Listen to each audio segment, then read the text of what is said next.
नमस्कार सभी अभिभावक बंधुओं को मैं अभिनंदन करता हूँ। और जैसे कि हमने ये अभियान लिया था कि बच्चों से कैसे हम संवाद रख सकते हैं, और इस समय विशेष करके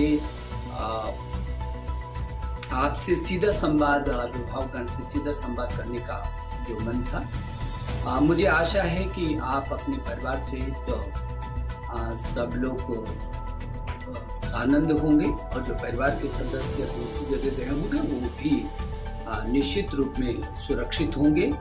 ये दुनिया का बहुत बड़ा संकट है और इस संकट का आपको मुकाबला करना है। मुझे इस बात की खुशी है कि हमारे देश के प्रधानमंत्री नरेंद्र मोदी जी ने जिस तरीके से आह्वान किया, पूरा देश एकजुट होकर के और एक एक शब्द का पालन करके अपनी सुरक्षा और समाज के, अपने देश के, अपने परिवार की सुरक्षा में हम सभी लोग बहुत एकजुट रहे हैं। ये मेरे लिए खुशी का विषय है, और पूरे देश के लिए पूरा देश बहुत अनुशासित रह करके, हालांकि बहुत सारी कठिनाइयों का हमको सामना करना पड़ रहा है, लेकिन जिंदगी से बढ़ कर के तो दूसरी कोई कठिनाई नहीं हो सकती है। और इसलिए ये जितने भी कठिनाई आई हैं, हम जल्दी इसका मुकाबला करेंगे और इस संकट से जल्दी बाहर निकलेंगे। निश्चित रूप में इस देश में शिक्षा विभाग भी इससे प्रभावित रहा है, और क्योंकि यदि देखा जाए तो पूरी दुनिया में हिंदुस्तान जो दुनिया का सबसे बड़ा लोकतांत्रिक देश है, इसमें 1000 विश्वविद्यालय हैं, 45,000 से अधिक डिग्री कॉलेज हैं। यदि देखा जाए तो लगभग 15 लाख से अधिक स्कूल हैं, 1 करोड़ से अधिक अध्यापक हैं, और 33 करोड़ से अधिक छात्र छात्र हैं। मुझे लगता है कि कुल अमेरिका की कुल जनसंख्या जितनी नहीं है, उतना इस देश में युवा है, छात्र छात्राएं हैं। तो स्वाभाविक ही है कि उनके सामने भी ये कठिनाई आई है, और मुझे इस बात का की खुशी है कि सब छात्रों ने बहुत अच्छे तरीके से अपने घर की लीडरशिप ली और बहुत अनुशासित रह करके अपनी भी सुरक्षा की और अपने परिवार के लोगों को भी सुरक्षित रखा है।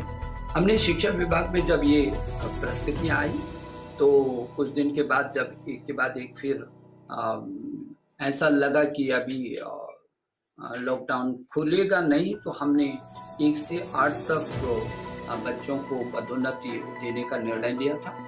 और उसके बाद जो 9वीं है और 11वीं है, उसको इंटरनल जो परीक्षाएं होती हैं, उसका मूल्यांकन के आधार पर उनकी पदोन्नति दूसरी कक्षा में दे जाने का निर्णय लिया था। और इंटर, कुछ राज्यों ने तो अपनी हाई स्कूल इंटर की बोर्ड परीक्षाएं कर ली थी, कुछ राज्यों ने एक बोर्ड की दूसरी की नहीं की, उसने दोनों की नहीं की। और कुल मिलाकर के अभी यदि देखा जाए तो सीबीएसई बोर्ड की 83 परीक्षाएं अभी रही हुई हैं, लेकिन इनमें से केवल 29 ऐसी परीक्षाएं हैं जिन 29 परीक्षाओं को जो मूल विषय हैं उनमें हम परीक्षा लेंगे।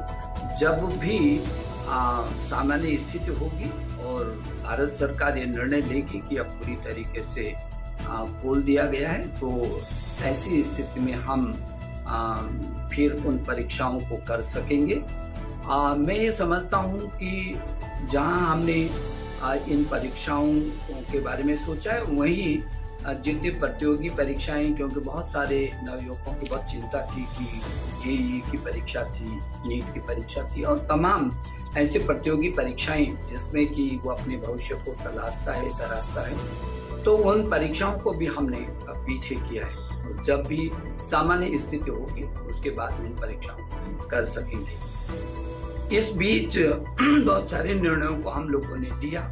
एक तो ऑनलाइन हमारा पाठ्यक्रम कैसे शुरू हो सकता है, हमारा छात्र छात्रा हमारे ऑनलाइन से कैसे जुड़ सकते हैं, इस पर हम लोगों ने कोशिश की।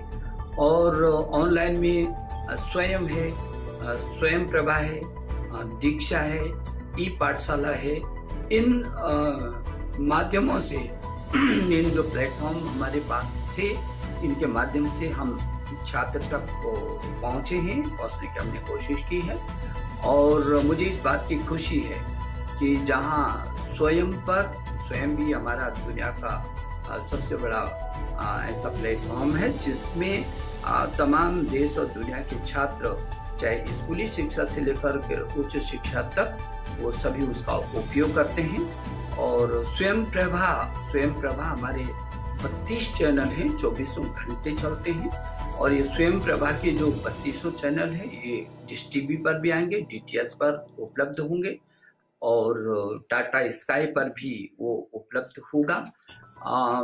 तो अकेला दीक्षा स्कूली शिक्षा का, जिसमें 80,000 से भी अधिक पाठ्यक्रम हमारे हैं, वस्तु सामग्री है, उस दीक्षा पर अकेले अभी तक जब से लॉकडाउन हुआ है तब से 12 करोड़ बार उसका उपयोग छात्र छात्राओं ने किया है। कुल मिलाकर के अभी तक 16 करोड़ से भी अधिक छात्र छात्राओं ने इस ऑनलाइन सिस्टम का उपयोग अभी तक इसी समय में किया है।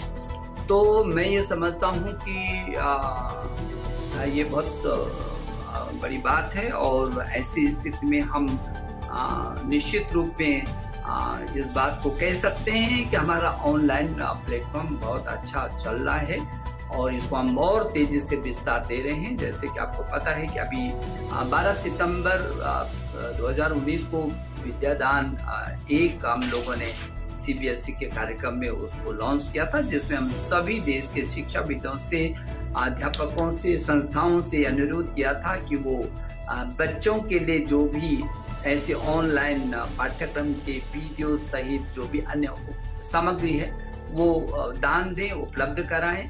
और मुझे खुशी है कि उसमें भी 9,000 से अधिक ऐसी पाठ्य सामग्री, बहुत ही आकर्षक सामग्री हमको उपलब्ध हुई है। और उसके बाद अभी हाल में ही हमने विद्यादान 2 को भी अभी लॉन्च किया है, जिसमें देश के सभी लोगों को हमने फिर अनुरोध किया है कि ऐसे वक्त पर जबकि पूरी दुनिया इस त्रासदी से जूझ रही है और देश भी इससे अछूता नहीं है, मेरे छात्र छात्राओं के भविष्य का सवाल है। और ऐसे वक्त पर सभी शिक्षाविद, सभी संस्थाएं, सभी अध्यापक गण और सभी विशेषज्ञ गण अपना कुछ न कुछ उस पाठ्यक्रम को आकर्षक तरीके से ऑनलाइन के लिए तैयार करके हमको उपलब्ध कराएं, ताकि हम अपने इन पोर्टलों स्वयं प्रभा, ई पाठशाला और दीक्षा पोर्टल के माध्यम से बच्चों तक उसको ले जा सकें। मुझे आशा है कि बहुत सारे लोगों ने मुझे आश्वस्त किया है कि वो बहुत अच्छी सामग्री देंगे।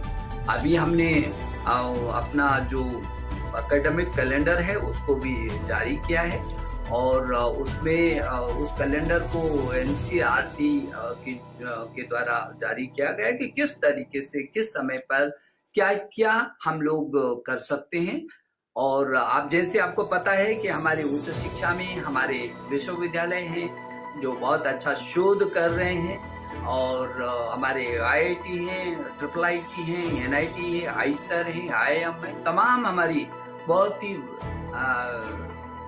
महत्वपूर्ण संस्थाएं शोध और अनुसंधान में जुटी हैं। इसलिए हमने अभी कुछ दिन पहले एक युक्ति पोर्टल लॉन्च किया है। ऐसा युक्ति वो पोर्टल होगा जिसमें सभी संस्थाओं के द्वारा जो इस बीच शोध और अनुसंधान हो रहा है वो सब एक जगह संग्रहित हो, एक जगह है। मुझे कहते हुए बहुत खुशी है कि हमारे तमाम संस्थानों ने बहुत अच्छे शोध और अनुसंधान किए हैं जिसका लाभ अपने देश को मिलेगा। जो चीज हमारे देश के अंदर अभी तक पैदा नहीं होती थी, उत्पादित नहीं होती थी, उसका सृजन नहीं हो पाया था, वो चीजें भी अब उत्पादित होंगी। और जैसे हमारे देश के यशस्वी प्रधानमंत्री जी ने कहा कि नहीं, make in India, digital India, skill India, start और स्टैंड अप, हमारे देश में ही हम अपने कौशल का विकास करके और यहीं पर अपनी चीजों को उत्पादित करेंगे और नए भारत का निर्माण करेंगे। उस दिशा में निश्चित रूप में हमारे जो छात्र और प्रतिभाशाली छात्र छात्राएं हैं बहुत तेजी से आगे काम कर रहे हैं। आपको ये भी पता है कि अभी